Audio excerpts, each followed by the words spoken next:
Finally आप सभी को जय हिंद। मेरे इस प्यारे यूट्यूब चैनल पर स्वागत है। तो अब लगातार देख रहे कि इस चैनल से जीके जीएस का सीरीज दिया जाता है जो सभी परीक्षाओं के लिए उपयोगी है, खासकर बीपीएससी शिक्षक भर्ती, बिहार पुलिस, बिहार दरोगा, बिहार एसएससी, रेलवे, बैंकिंग और डिफेंस जैसे एग्जामों के लिए। और जिस जिस एग्जाम में जीके जीएस का सवाल बनता है उन सभी परीक्षाओं के लिए वीडियो महत्वपूर्ण होगा, क्योंकि हम इस सीरीज में प्रीवियस ईयर पर आधारित क्वेश्चंस को हम लोग देखने वाले हैं। तो चलिए आपकी समय की बर्बादी न करते हुए हम एक मोटिवेशनल कोट से शुरुआत करते हैं। आपको सामने स्क्रीन पे मोटिवेशनल कोट नजर आ रहा होगा। क्या कहता है कि मुश्किलों से भाग जाना आसान होता है। सही बात है कि मुश्किलों से भाग जाना आसान होता है। हर पहलू जिंदगी का इम्तिहान होता है।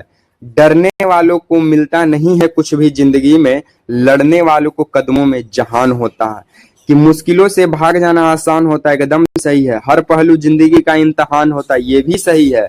लेकिन डरने वालों को जिंदगी में कुछ नहीं मिलता, आपको लड़ना पड़ेगा। लेकिन लड़ने वाले के कदमों में क्या होता है? पूरा जहान होता है। जब तक आप मुश्किलों से नहीं लड़िएगा तब तक आपको इस दुनिया आपके सामने झुकेगा ही नहीं। तो डरने वालों को कुछ नहीं मिलता है, आपको उसे चीज से लड़ना पड़ेगा तभी वो चीज आपको मिलेगा। आपको यहाँ पे कुछ चीज मांगने से नहीं मिलने पड़ेगा, उसको आपको छीनना पड़ेगा तभी उस चीज आपको मिलेगा। तो चलिए ज्यादा हम मोटिवेशनल कोट पे चर्चा नहीं करते हैं, सीधे सवाल पे आते हैं। सीधी बात, नो बकवास। सबसे पहला आपका सवाल आपको स्क्रीन पे दिखा देते हैं। कहता क्या है कि सूर्य और पृथ्वी के बीच कौन ग्रह आता है? तो देखिए, इसको आपको समझने पहले आपको ये समझ जाइए कि ग्रहों से संबंधित सिद्धांत को कौन दिया था। ग्रहों से संबंधित सिद्धांत को कौन दिया था? तो देने का काम किया था केपलर। कौन दिया था? केपलर। तो ग्रहों से संबंधित नियमों को कौन दिया? केपलर दिया। टोटल ग्रह कितना है? तो टोटल ग्रह 8 है। पहले कितना था? तो पहले 9 था, जिसको 2006 में प्लूटो नामक ग्रह को ग्रह की श्रेणी से बाहर निकाल दिया गया और वह एक बौना ग्रह था। तो अभी कुल ग्रहों की संख्या 8 है।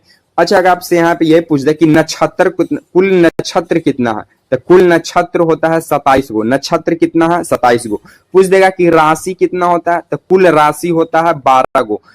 राशि होता है 12, नक्षत्र होता है 27, ग्रह होता है 8 और ग्रहों से संबंधित नियम दिया था केपलर। लेकिन आपसे ये पूछ देगा कि पूरा ब्रह्मांड में कुल अंश कितना है, तो कुल अंश पूछ देगा तो कुल 300 अंश पाए जाते हैं। अब हम लोग सीधे क्वेश्चन पे आ जाते हैं कि सूर्य और पृथ्वी के बीच में कौन ग्रह आता है। तो देखिए, पहले होता है सूर्य बाबा, ये है सूरज दादा चमक रहे हैं। इनके एकदम नजदीके में होते हैं बुध जी, इनके एकदम बीच में होते हैं शुक्र भगवान, और शुक्र के बगले में होता है पृथ्वी। तो बताइए कि सूर्य और पृथ्वी के बीच में, ये हो गया सूर्य, ये हो गया पृथ्वी, ये दोनों के बीच में कौन ग्रह है? तो बुध और शुक्र ग्रह है। तो पूछ देगा, यहां से एक और सवाल पूछ देगा कि बताइए सूर्य और पृथ्वी के बीच में कौन ग्रह आते हैं? तो 2 ग्रह आते हैं, बुध और शुक्र आते हैं। आपसे यहाँ पे ये पूछ देगा कि सूर्य के सबसे नजदीक कौन सा ग्रह है? तो सूर्य के एकदम नजदीकी में जलजला रहे हैं कौन? तो बुध जी जलजला रहे हैं। तो सूर्य के सबसे निकटतम ग्रह कौन है? बुध ग्रह। उसके बाद आपसे पूछ देगा कि सौर मंडल का सबसे छोटा ग्रह कौन सा है? तो सबसे छोटा यही बुध जी है, सबसे छोटा ग्रह बुध। उसके पास आपसे पूछ देगा कि बताइए भोर का तारा और सांझ का तारा किसे कहा जाता है? तो भोर का तारा और सांझ का तारा शुक्र को कहा जाता है। और शुक्र सौर मंडल का सबसे चमकीला ग्रह है, एकदम हाईलाइटेड रहता है। इसीलिए आपको सौंदर्य, आपको अगर आपको चेहरा पर निखार करना है तो सूर्य भगवान की आपको उपासना करना पड़ेगा, क्योंकि सूर्य भगवान एकदम चमचमाते चमक देते हैं। तो चमकीला ग्रह कौन सा है? शुक्र है। भोर का तारा शुक्र है, सांझ का तारा शुक्र है, और पृथ्वी हमारा नीला ग्रह आता है। और पृथ्वी ग्रहों की संख्या में तीसरा नंबर अपना स्थान रखता है। तो आपको इतना चीज को आपको डिटेल में रखना पड़ेगा, तभी आपको सिलेक्शन होगा। खाली इस सूर्य और पृथ्वी के बीच में कौन ग्रह है? तो बुध और शुक्र। रटे से न कुछ होने वाला है, आपको पूरा डिस्कशन को आपको देखना पड़ेगा। तो चलिए सेकंड नंबर सवाल आपको हम दिखा देते हैं। सेकंड नंबर सवाल कहता है, आपको स्क्रीन पे नजर आ रहा होगा कि भागीरथी और अलकनंदा कहां पर जाकर मिलती है। तो देखिए, ई है भागीरथी, ई है अलकनंदा, ये दोनों जहां पे आके मिलता है उस जगह को कहते हैं देव प्रयाग। क्या? कौन प्रयाग? देव प्रयाग। पूरा प्रयाग क्या होता है? तो प्रयाग होता है 5 गो। प्रयाग क्या होता है? 5 गो। देव प्रयाग, रुद्र प्रयाग, विष्णु प्रयाग, कर्ण प्रयाग, इसी तरह 5 प्रयाग होता है। आई जो देव प्रयाग है ये उत्तराखंड में पड़ता है, और भागीरथी और अलकनंदा जहां पे मिलती है उस जगह का नाम है देव प्रयाग उत्तराखंड में। और ये दोनों के मिलने से जब ये दोनों का जब संगम हो जाता है, ये दोनों नदियां जब मिल जाती है तो एक धारा वहां से निकलता है, यही धारा का नाम पड़ जाता है गंगा। तो पूछेगा बताइए गंगा नदी का नाम, गंगा कहां से पड़ता है? तो गंगा नदी का नाम गंगा देव प्रयाग उत्तराखंड से पड़ता है। तो फिर पूछ देगा कि गंगा नदी किन दो नदियों के मिलन से बनता है? तो भागीरथी और अलकनंदा के मिलने से ही गंगा का निर्माण होता है, और गंगा गंगोत्री के गोमुख हिमानी से निकलती है। और गंगा पहले एक नदी होती है, वो है भागीरथी नदी। भागीरथी नदी जो है ये गंगोत्री के गोमुख हिमानी से निकलती है, इसका नाम है भागीरथी। लेकिन ये जैसी देव प्रयाग में आती है तो ये अलकनंदा से मिलती है, आई जैसी अलकनंदा से मिलेगी तो एक धारा का निर्माण कर देगी देव प्रयाग उत्तराखंड में, जिसका नाम पड़ जाता है आगे से गंगा। तो पूछेगा कि गंगा नदी का नाम गंगा कहां पड़ता है? तो देव प्रयाग में पड़ता है। उसके पास पूछ देगा कि भारत का सबसे लंबा बांध कौन सा था? भारत का सबसे लंबा बांध टिहरी बांध है। कौन बांध है? टिहरी बांध है।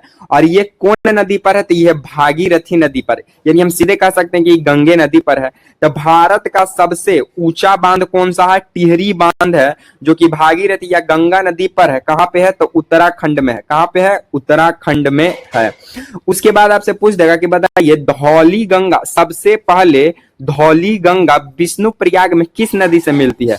तो धौली गंगा सबसे पहले विष्णु प्रयाग में अलकनंदा जो है सबसे पहले विष्णु प्रयाग में धौली गंगा से मिलती है। किस गंगा से? धौली गंगा से आकर मिलती है। तो अलकनंदा और धौली गंगा का मिलन कहां होता है? तो विष्णु प्रयाग में होता है।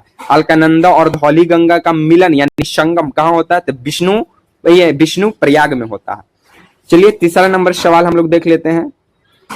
तीसरा नंबर सवाल बोलता है, आपको स्क्रीन पे नजर आ रहा होगा कि लेटेराइट मिट्टी में किसकी बहुलता होती है? यानी लेटेराइट मृदा जो है किसमें, इसमें क्या क्या पाया जाता है जो ये पूरी तरह से उसमें भरपूर है लेटेराइट मृदा में? देखिए तो लेटेराइट का मतलब होता है ईट। लेटेराइट का मतलब क्या होता है? ईट होता है। और लेटेराइट मृदा का सर्वाधिक विस्तार केरल राज्य में आपको मिलेगा। और इसमें जो है लेटेराइट मृदा में सिलिका और आयरन इसकी बहुलता के कारण लेटेराइट मृदा जो है अनउर्वरक होती है। यानी हम उसको कह सकते हैं अनुपजाऊ या अनउर्वरक होती है। मतलब एक होता है उर्वरक, एक होता है अनउर्वरक। तो लेटेराइट मृदा जो है इसमें ज्यादा सिलिका और आयरन की मात्रा होने की वजह से लेटेराइट मृदा अनउर्वरक हो जाता है। और लेटेराइट मृदा का सर्वाधिक विस्तार केरल राज्य में आपको मिलता है। और लेटेराइट का मतलब होता है ईट होता है। तो फिर पूछ देगा कि लेटेराइट मृदा में कौची उगावल जाता है? तो लेटेराइट मृदा में आपको हो गया काजू, जिससे आपको शक्ति मिलेगा। दूसरा आपको हो गया किशमिश, इससे भी आपको शक्ति मिलेगा, किशमिश से। और तीसरा हो गया आपका क्या? तो तीसरा हो जाता है आपका इसमें रबड़। और रबड़ का पूरा विश्व में नंबर 1 कौन है? थाईलैंड है, थाईलैंड। और भारत में रबड़ का सर्वाधिक विस्तार कौन करता है? केरल उत्पादन करता है।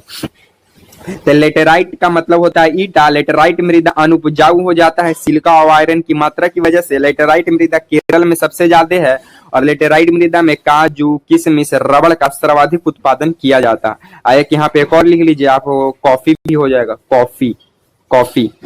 चलिए चौथा नंबर सवाल देख लेते हैं। देखिए ये सब डिस्कशन को आपको ध्यान में रखना पड़ेगा, आप नोट्स बनाते चलिएगा, ठीक है। चलिए चौथा नंबर सवाल देख लेते हैं। चौथा नंबर सवाल आपको बोलता है कि टैक्सोल रसायन का उपयोग होता है। तो देखिए टैक्सोल नामक जो रसायन है ये हिमालय यव ये एक पौधा का नाम है। ये क्या है? एक पौधा का नाम है।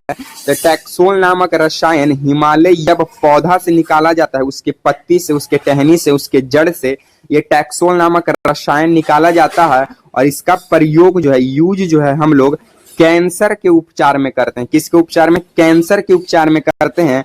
और ये हिमालय यव या टैक्सोल नामक रसायन जो हिमालय यव पौधा से मिलता है, ये सबसे ज्यादा कहाँ पाया जाता है पौधा? तो ये हिमाचल प्रदेश और अरुणाचल प्रदेश में ये पौधा पाया जाता है। तो पूछ देगा टैक्सोल रसायन का उपयोग किस चीज में होता है? तो कैंसर के उपचार में किया जाता है। ये पौधा कहाँ मिलेगा? ये कहाँ से निकाला जाता है? तो हिमालय यव पौधा से निकाला जाता है। और ये किस राज्य में पावल जाएगा? तो ये पावल जाएगा आपको हिमाचल प्रदेश और अरुणाचल प्रदेश में ये आपको पाया जाएगा। इसके बाद फिर यहाँ से एक और सवाल बन जाएगा कि बताइए जो कुनैन है, कुनैन जिससे चिनकोना पौधा से निकाला जाता है, कुनैन नामक रसायन, इसका प्रयोग किसमें करते हैं? तो कुनैन नामक रसायन का प्रयोग हम लोग मलेरिया के उपचार में करते हैं, मलेरिया के उपचार में करते हैं कुनैन नामक रसायन का। चलिए 5वां नंबर सवाल देख लेते हैं हम लोग। 5वां नंबर सवाल का आता है कि मेघालय में जनजाति पाई जाती है। अरे भाई कैसन सवाल है, एकदम पाया जाता है। मेघालय में कौन कौन सी जनजाति पाई जाती है? तो एक नाम हो गया गारो, गारो खासी, जयंतिया, जयंतिया। ये वहां का पहाड़ी का भी नाम है, पहाड़ी का भी नाम है, प्लस जनजाति का भी नाम है। क्या नाम है? मेघालय में जो पहाड़ी है, जो जनजाति पाई जाती है, उसका नाम है गारो, खासी, जयंतिया। और इसमें मेघालय में सर्वाधिक वर्षा जो होती है वो खासी की पहाड़ी पर होती है, सर्वाधिक वर्षा। अब देखिए वर्षा होगा तो आपको तो खांसी जुकाम होगा ही, तो आप ऐसे याद रखिए कि मेघालय में सबसे ज्यादा वर्षा किस पहाड़ी पर होता है? तो खासी की पहाड़ी पर होता है। और इसी के अंदर चेरापूंजी है, इसी के अंदर पड़ता है मानसीन राम चेरापूंजी स्थान, जिसमें सबसे ज्यादा वर्षा होती है। तो मेघालय में किस पहाड़ी पर सबसे ज्यादा वर्षा होगा? खासी की पहाड़ी पर। मेघालय में कौन कौन सी जनजाति पाई जाती है? गारो, खासी, जयंतिया। ये पहाड़ी का भी नाम है और जनजाति का भी नाम है। सबसे ज्यादा वर्षा यहीं पे होती है। सबसे कम वर्षा कहाँ होता है? तो सबसे कम वर्षा लेह लद्दाख में होता है। और बिहार में सबसे ज्यादा वर्षा कहाँ होगा? तो किशनगंज में होता है सबसे ज्यादा वर्षा, बिहार में किशनगंज। चलिए 6ठा नंबर हम लोग सवाल देख लेते हैं। 6ठा नंबर सवाल का आता है कि भारत का प्रथम नाभिकीय ऊर्जा संयंत्र है। तो भारत का प्रथम नाभिकीय ऊर्जा संयंत्र जो है वो है तारापुर परमाणु संयंत्र। तारापुर जो कहाँ पड़ता है? जो महाराष्ट्र में, जो कहाँ पे है? महाराष्ट्र में है। ये कब बना था? तो ये बना था 28 अक्टूबर 1969 को ये बनकर तैयार हो गया था। और यहाँ पे परमाणु संयंत्र, भारतीय परमाणु